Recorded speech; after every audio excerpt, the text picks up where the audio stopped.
Introducing the EnviroMonitor Plus. This product is an Arduino-based outdoor temperature, humidity, and indoor light data logging system that integrates sensors, circuitry, product enclosure to provide cloud-based visualization for easy monitoring. Have you ever been curious to monitor outdoor temperature and humidity? Well, now you can easily with the EnviroMonitor Plus. The system continuously collects environmental data and presents it in real time in a user-friendly dashboard with the use of Node Red and ThingSpeak. It is designed to be convenient, automated, and offers extremely high accuracy. The Arduino Uno R4 Wi-Fi functions as the central microcontroller for the system. It reads sensor inputs, allows for Wi-Fi connectivity, and its built-in I2C connection pins are necessary for interfacing with the SHT31 sensor, as this sensor has SDA and SDL pins. The SHT31 sensor was chosen as the medium for collecting temperature and humidity data, firstly because of its high accuracy, and secondly, it is robust and meant for outdoor conditions as opposed to some cheaper indoor sensors that would not suffice in the outdoor environment. This sensor has 4 pins: VCC, which is connected to the Arduino 5V, ground, which is connected to the Arduino ground, SDA and SCL pins, which use pins 4 and 5 on the Arduino, specifically for I2C communication. The product enclosure is made of PLA and 3D printed. It was designed specifically for this system. It is the optimal size in order to fit all components inside, but not be too large that they can move around. There is an opening on the left side of the enclosure so that the photoresistor can access the light while still being protected. The hole is perfectly sized for the head of the photoresistor. On the opposite side of the box, there are 2 holes specifically placed and sized for the SHT31 4-pin wires and for the USB-C power cord. The 10K photoresistor is used to measure the indoor light intensity. Its resistance varies depending on the amount of light that it is exposed to. The resistance varies from around 200 ohms in very bright conditions to approximately 200K ohms in pure darkness.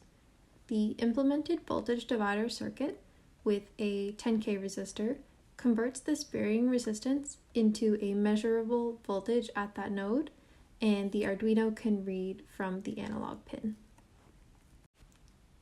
The SHT31 temperature sensor is highly reliable. The temperature ranges from 0 degrees Celsius to 90 degrees Celsius with a 0.2 degrees Celsius accuracy, and we will test this later.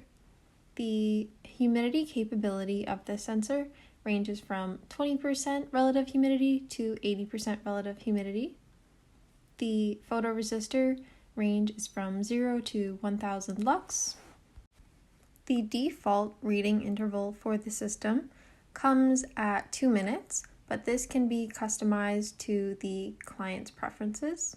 The Arduino Uno R4 Wi-Fi is powered by USB-C connection, which is 5 volts DC. The ground pin of the Arduino is used for the ground of the SHT31 and also to ground the circuit. As mentioned, the SHT31 requires 5 volts ground. The SDA pin is connected to pin A4 on the Arduino. This is because it requires I2C communication. And then the SCL pin for the SHT31 sensor is connected to pin A5 on the Arduino.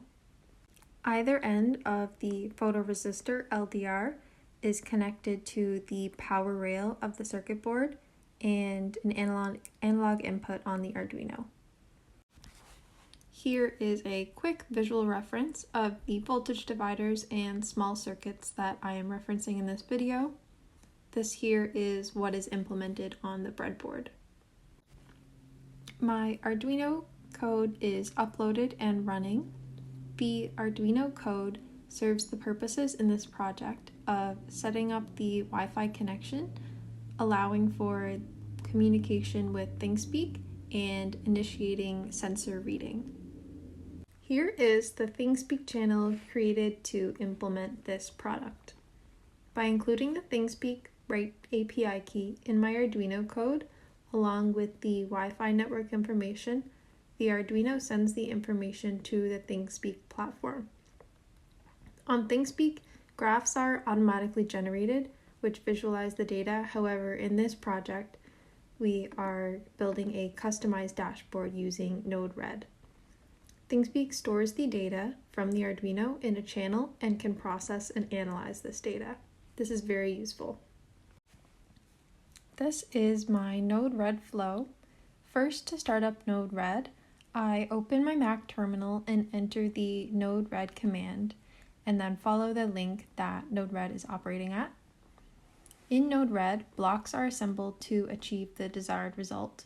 Here I have the inject block first, the HTTP request block, which fetches data from ThingSpeak using the read key.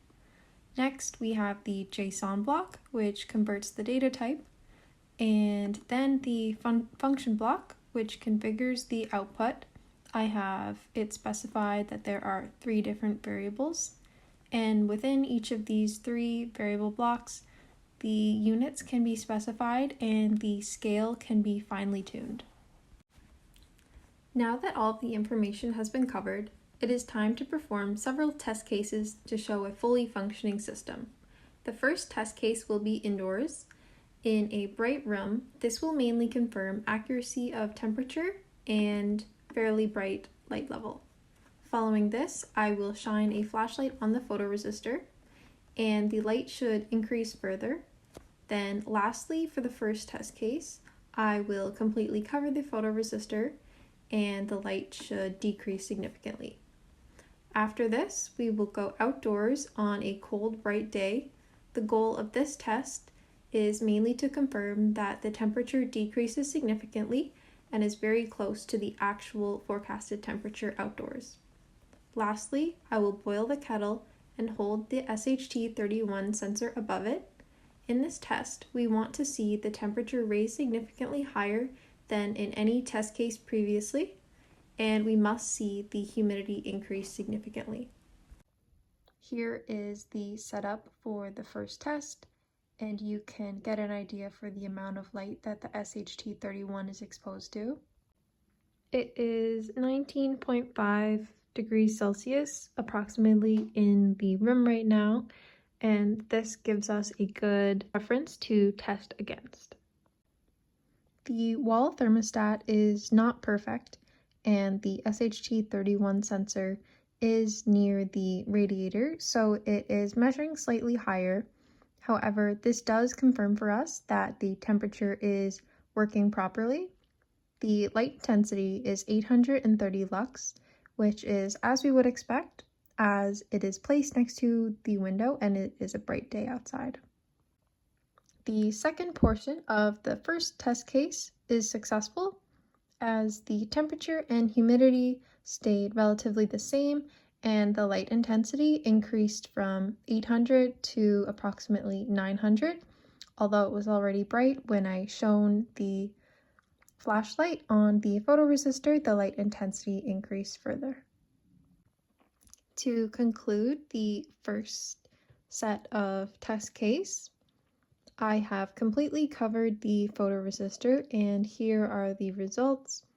The temperature is still the same, the humidity is still the same, and the light intensity decreased drastically from approximately 900 to almost 0. So this is as we would expect.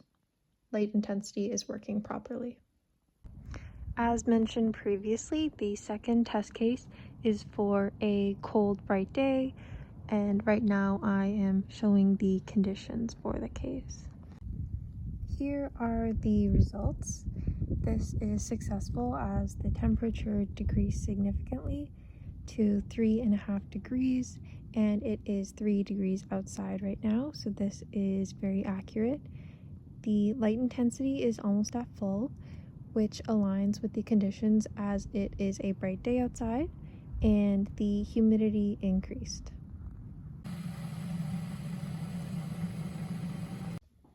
When the sensor head is held above a boiling kettle, the results are as follows. The temperature increased from the 3 degrees we saw outdoors to 30 degrees Celsius, and the humidity increased to full humidity.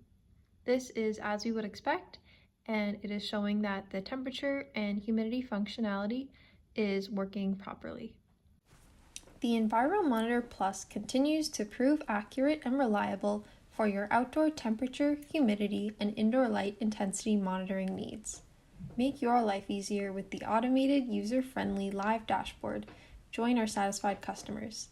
Please see our product brochure and contact us at enviromonitorplus.com or enviromonitorplus@gmail.com for more information. Thank you for watching this video.